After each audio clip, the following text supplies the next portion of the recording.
हम ब्लड पढ़ चुके हैं। अब ब्लड के बाद मैं आपको एक और कनेक्टिव टिश्यू बताना चाहता हूँ, दैट इज लिगामेंट। तो लिगामेंट क्या करता है ये आप ध्यान रखिए।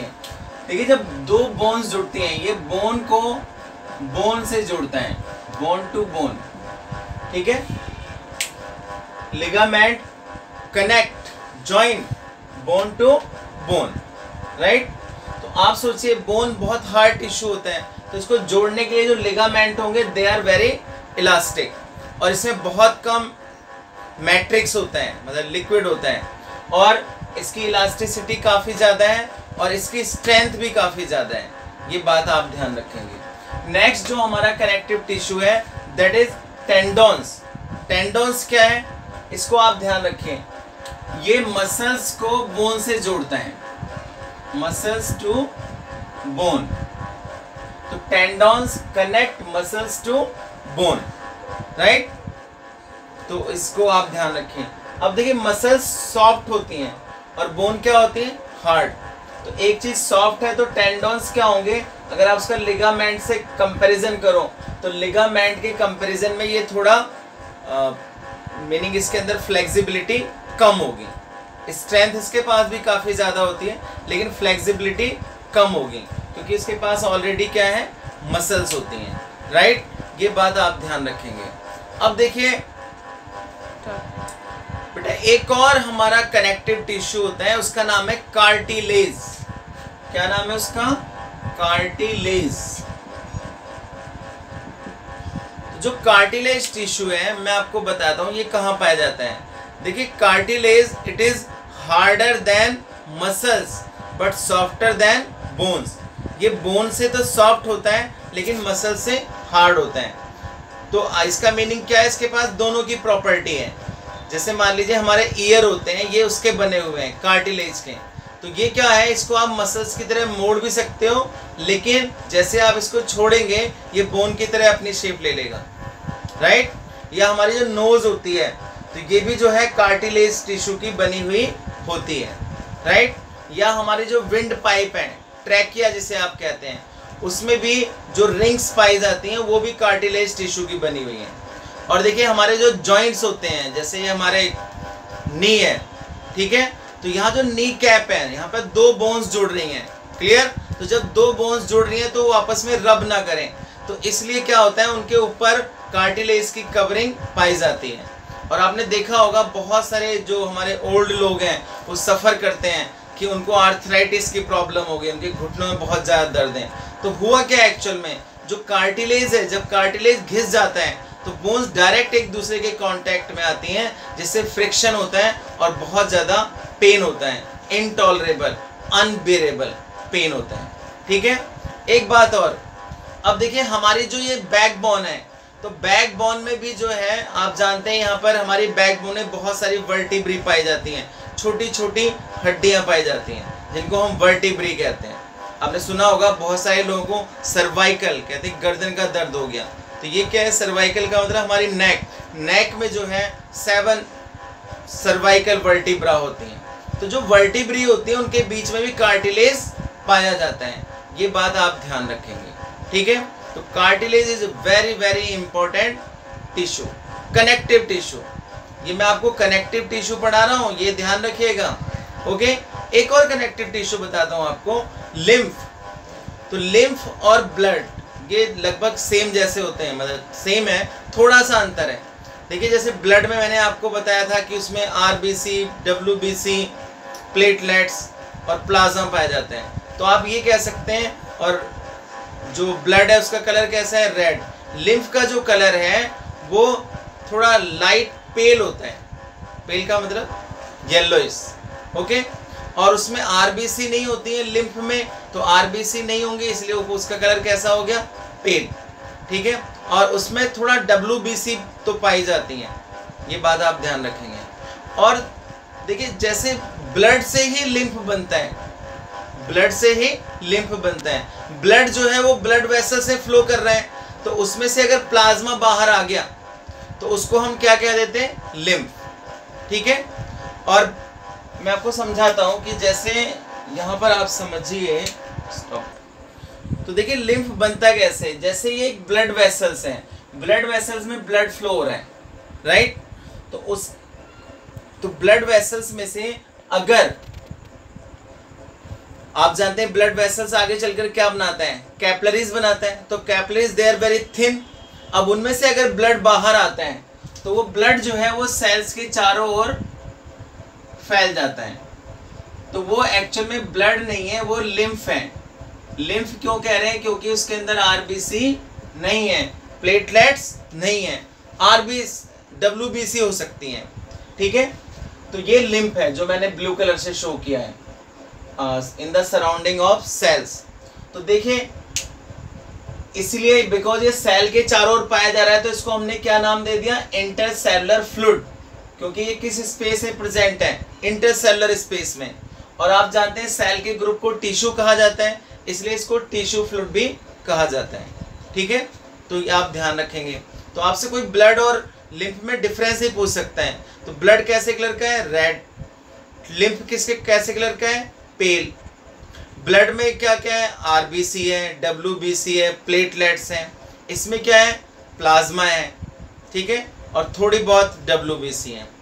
ब्लड में ज़्यादा प्रोटीन होता है और लिम्फ में कम प्रोटीन होता है, ओके। अब देखिए बेटा आपकी बुक में एक और टिश्यू दिया हुआ है, कनेक्टिव, एरियोलर कनेक्टिव टिश्यू। तो जो एरियोलर कनेक्टिव टिश्यू है it is found between skin and muscles. तो ये स्किन और मसल्स के बीच में पाया जाता है, अराउंड ब्लड वेसल्स पाया जाता है, अराउंड नर्व्स पाया जाता है, ठीक है। और blood vessel nerves in the bone marrow. और ये जो स्पेस होता है ऑर्गन्स के बीच में उसको फिल करता है, supports internal organs and helps in repair of tissues. तो जो एरियोलर टिश्यू है ये इंटरनल ऑर्गन को सपोर्ट करता है और टिश्यूज को रिपेयर करने में भी हेल्प करता है। इसका मीनिंग क्या हुआ कि ऐसा क्वेश्चन भी आता है कि which tissue help in the repairing.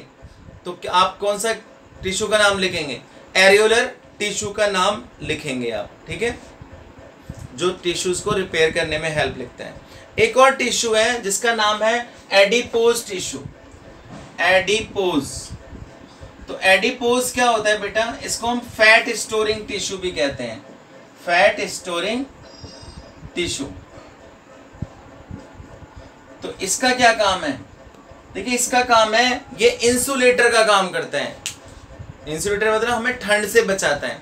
आप देखते हैं जैसे हम सब तो अपने आप को ठंड से बचाने के लिए वुलन क्लोथ्स पहन लेते हैं, कोट वगैरह पहन लेते हैं, ठीक है, कंबल वगैरह ओढ़ लिया, रजाई ओढ़ ली।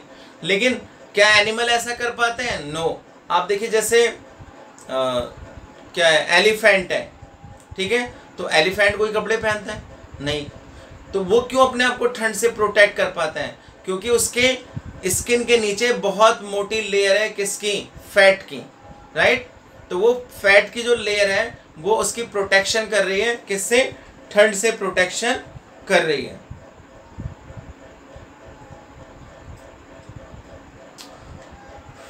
और जो फैट होता है वो कहाँ पाया जाएगा, वो पाया जाता है स्किन के नीचे, जस्ट बिलो द स्किन। इतनी सी बात आपको याद रखनी है। तो इस तरीके से जो हमारा कनेक्टिव टिश्यू है वो कंप्लीट हो गया। अब हम पढ़ेंगे नेक्स्ट मस्कुलर टिश्यू।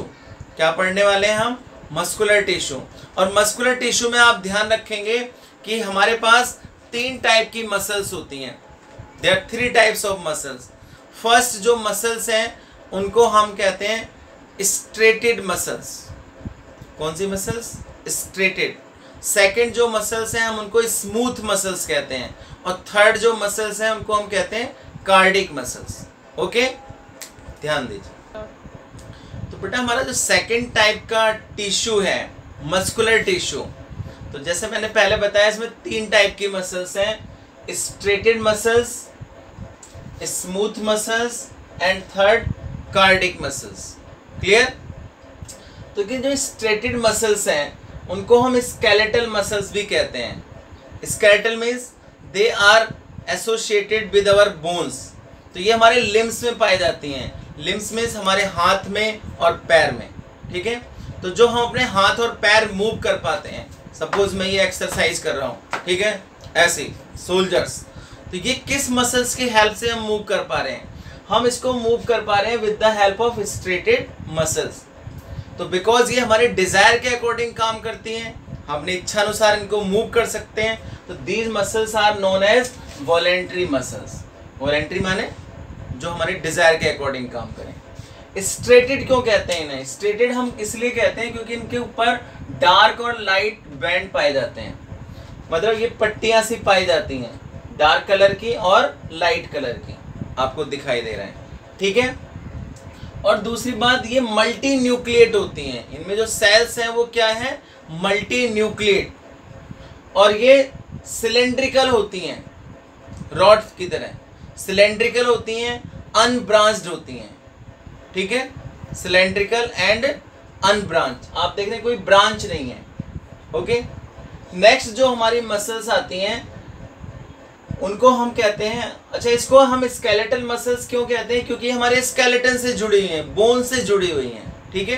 तो इस मसल्स के 3 नाम हैं, स्ट्रेटेड, स्केलेटल और वॉलेंट्री। आपको इसका रीजन पता होना चाहिए अच्छी तरीके से। अब देखिए जो स्मूथ मसल्स हैं, इसकी जो सेल है वो स्पिंडल शेप होती हैं, ठीक है। आप देखिए स्पिंडल मीन्स क्या है कि टिप्स पर तो नैरो है और बीच में क्या है? ब्रॉड है, बीच में चौड़ी हो गई और ऊपर क्या है? पतली है। तो इस शेप को हम कहते हैं स्पिंडल शेप। और ये यूनि न्यूक्लिएट होती हैं, सिंगल न्यूक्लियस पाया जाएगा, ये मल्टी न्यूक्लिएट थी, ये ध्यान रखना, ठीक है। अच्छा इन मसल्स को हम स्मूथ मसल्स क्यों कहते हैं? क्योंकि इनके ऊपर कोई भी ऐसा डार्क और लाइट बैंड नहीं है जैसा कि इसमें था स्ट्रेटेड मसल्स, इसलिए हमने इसको क्या नाम दिया? Smooth muscles. या हम इसको दूसरा नाम दे सकते हैं नॉन स्ट्रेटेड मसल्स। थर्ड इसका नाम है इनवॉलेंट्री मसल्स। इनवॉलेंट्री क्या? इनवॉलेंट्री हम इसलिए कहते हैं क्योंकि हमारे डिजायर के अकॉर्डिंग काम नहीं करती हैं, ये अपने आप काम करती रहती हैं, ठीक है। और इनको हमने विसरल मसल्स भी कहा है। विसरल का मतलब हुआ ये हमारे इंटरनल ऑर्गन से पाई जाती हैं। जो हमारे इंटरनल ऑर्गन्स होते हैं they are known as the visceral organs. तो because they are found in the visceral organs, internal organs, so these are known as visceral muscles also। तो आप देखिए जैसे हमारा यूरेटर है, राइट, हम आप जानते हैं यूरिन फिल हो जाता है, ये हमारे यूरिन बनता है, यूरिनरी ब्लैडर में यूरिन फिल हो जाता है, तो वो अपने आप काम कर रहा है, हमें अपने आप एक फीलिंग आएगी, ठीक है, कि यूरिन जाना है। और देखिए हमारा डाइजेस्टिव सिस्टम काम कर रहा है, अपने आप काम कर रहा है, हमारे लंग्स अपने आप काम कर रहे हैं। आप बताइए क्या हमें ऑर्डर देने की जरूरत पड़ती है? फिर तो ऐसा हो जाएगा हमने खाना खा लिया और स्विच ऑन करना भूल गए कि खाना डाइजेस्ट हो, तो पता चला खाना ही डाइजेस्ट नहीं हुआ। या लंग्स हैं वो अपने आप काम कर रहे हैं, वरना तो हम तो सांस लेना ही भूल जाए।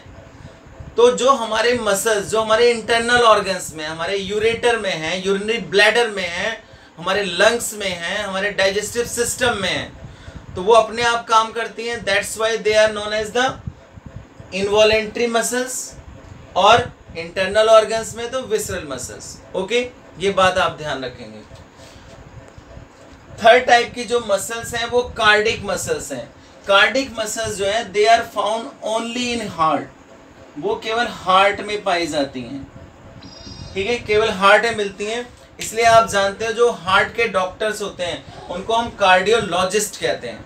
क्या कहते हैं? हार्ट स्पेशलिस्ट को कार्डियोलॉजिस्ट, ठीक है। और आप देखते हैं जैसे किसी को हार्ट में प्रॉब्लम हो जाए तो हम क्या करवाते हैं? ईसीजी कराते हैं। क्या कराते हैं? ईसीजी। तो जो ईसीजी में वो रिपोर्ट आती है उसका नाम है इलेक्ट्रोकार्डियोग्राम, ठीक है। तो ये ध्यान रखें, जहां कार्डियो वर्ड आ गया तो समझ लीजिए हार्ट की बात चल रही है। तो cardiac muscles they are found only in heart. अब देखिए इसके अंदर ना दोनों के प्रॉपर्टी है, जैसे इसमें भी डार्क और लाइट बैंड पाई जाती हैं just like striated muscles, but these are involuntary. Function किसकी तरह कर रही हैं? इसकी तरह, इनवॉलेंट्री। आप देखिए क्या हमें अपने हार्ट को इंस्ट्रक्शन देना पड़ता है कि वो स्टार्ट हो जाए या ऑफ हो जाए? वो तो दिन रात काम करता रहता है, वो कभी रेस्ट नहीं करता है। और आप जानते हैं जिस दिन ये हमारा हार्ट रेस्ट करेगा ना, बस पूछो मत क्या होगा, ठीक है। तो ये मसल्स कभी भी रेस्ट नहीं करती हैं। एक बात और, देखिए ये जो मसल्स हैं, स्ट्रेटेड मसल्स हैं, ये काम तो करती हैं हमारे डिजायर के अकॉर्डिंग, लेकिन ये बहुत जल्दी थक जाती हैं। ठीक है, तो आप देखते हैं जब आप कोई मस्कुलर कोई फिजिकल वर्क करते हैं, मेहनत का काम करते हैं, ज़्यादा खेल कूद लेते हैं, या कोई मजदूर है, तो आप देखते हैं हमारे हाथ पैरों में दर्द होने लग जाते हैं। ठीक है, इसका मतलब क्या हुआ, ये मसल्स थक चुकी हैं। और दर्द क्यों होता है, क्योंकि मसल्स में जब ज़्यादा फिजिकल वर्क करते हैं तो वहाँ पर एनारोबिक रेस्पिरेशन होता है, जिससे लैक्टिक एसिड बन जाता है। तो जो लैक्टिक एसिड है, लैक्टिक एसिड वैसे तो दूध में मिलता है, आपको पता है, दही में मिलता है, लेकिन हमारी मसल से ही बन जाएगा जब आप ज़्यादा मेहनत का काम करेंगे। और वो लैक्टिक एसिड क्या कर देता है, क्रैम्प्स कर देता है, अकड़न जकड़न ये फील होती है हमें। ठीक है, अब जो ये विसरल मसल्स हैं, ये एक रिदम में काम करती हैं, ये थकती नहीं है। ठीक है, ये थकती नहीं है और ये लगातार काम करती रहती हैं। आप देखिए, आप सो रहे हैं फिर भी आपके अंदर डाइजेशन हो रहा है, आप सो रहे हैं फिर भी आपके लंग्स काम कर रहे हैं, आप सो रहे हैं फिर भी आपके अंदर यूरिन बन रहा है, और आप कई बार होता होगा कि आप रात को भी उठकर यूरिन करने जाते होंगे। तो ये मसल्स भी थकती नहीं हैं। अच्छा, सबसे इम्पोर्टेंट बात, ये जो कार्डिक मसल्स हैं ये कभी नहीं थकती हैं, नेवर, और एक बहुत ही रिदम में काम करती हैं। आप जानते हैं हमारी जो हार्ट बीट का नंबर है वो फिक्स है। हमारा हार्ट जो है 1 मिनट में 72 टाइम्स बीट करते हैं। बीट का मतलब 72 धड़कन होती है। ठीक है, तो आप समझ लीजिए एक रिदम में काम चलेगा। किसी की हार्ट बीट ज़्यादा हो गई तो भी प्रॉब्लम हो जाती है, हार्ट बीट कम हो गई तब भी प्रॉब्लम हो जाती है। तो बेटा मैंने आपको ये मस्कुलर टिश्यू भी पढ़ा दिया है, कनेक्टिव टिश्यू पढ़ा दिया, तो आप इनमें जो थोड़ा डिफरेंस वगैरह है, जैसे आप पढ़ सकते हैं कि टेंडोन्स और लिगामेंट में क्या डिफरेंस है। ठीक है, कार्टिलेज और टेंडोन में क्या डिफरेंस है, एरियोलर और एडिपोज टिश्यू में क्या डिफरेंस है, या जैसे ये 3 टाइप की मसल्स हैं, स्ट्रेटेड, स्मूथ और कार्डिक, इनमें तीनों में क्या डिफरेंस है। तो वो आप सब कुछ बता सकते हैं, और आप इनके नोट्स बनाइए प्रॉपर तरीके से, और बुक को पढ़िए और लर्न कीजिए। ठीक है, क्योंकि आपके एग्ज़ाम भी होंगे, यूटी भी होगा और हाफ ईयरली भी होगा और एनुअल एग्ज़ाम भी होगा, और आप नेक्स्ट क्लास 10th क्लास में भी आएंगे। Okay, all the best.